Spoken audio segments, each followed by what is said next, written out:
السلام علیکم ویورز۔ آج ہم آپ کو کالر کی کٹنگ کا جو ہوتا ہے طریقہ وہ سکھائیں گے، ٹھیک ہے؟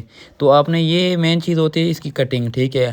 بکرم کی کٹنگ جو ہوتی ہے وہ مین چیز یہی چیز ہوتی ہے۔ کٹنگ آپ نے پہلے کس طرح کر لینی ہے؟ کٹنگ آپ پہلے کچی پنسل سے نا اس کے اوپر نقشہ بنا لینا، ٹھیک ہے؟ بکرم کے اوپر کہ مطلب کہ اس طرح میں نے کٹنگ کرنی ہے، ٹھیک ہے؟ تو آپ مین چیز وہ پہلے بکرم سے نشان لگا کے کٹنگ اس طرح کر لینا، ٹھیک ہے؟ اپنی مرضی کا بھی ڈیزائن بنا سکتے ہیں۔ یہ جو ڈیزائن بناتے ہیں نا، جو مطلب کہ کاریگر چیمپئن کاریگر ہوتا ہے نا، ٹھیک ہے؟ وہ کاریگر اپنے ذہن کے مطابق سے ڈیزائن ریڈی کر لیتا ہے، ٹھیک ہے؟ تو پھر وہ اپنے ذہن کے مطابق سے سوٹ ڈیزائن ریڈی کر کے نا پھر لوگ ان کی کاپی کرتے ہیں۔ کچھ کسٹمر اس طرح سوٹ مانگتے ہیں تو پھر ان کو بنا کے دینا پڑتا ہے، ٹھیک ہے؟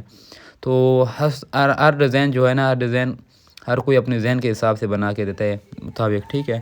تو مین چیز ہے آپ نے یہ جو ہے نا اس طرح یہ بھائی نے ٹھیک ہے کٹنگ کی ہے نا، ٹھیک ہے؟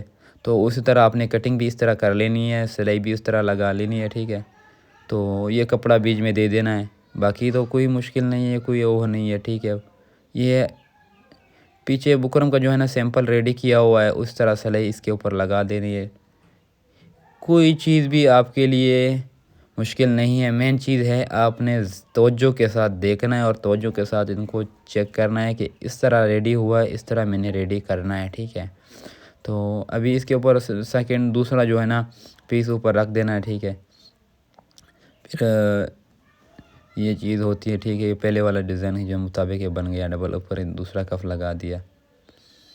اگر آپ دوسرا کف نہیں لگانا چاہتے ہیں تو آپ ایسے کر لینا، کف کی جو ہوتی ہے جتنی ڈیزائن کے مطابق ہوتا ہے اتنے آپ بکرم اوپر رکھ دینا، ٹھیک ہے؟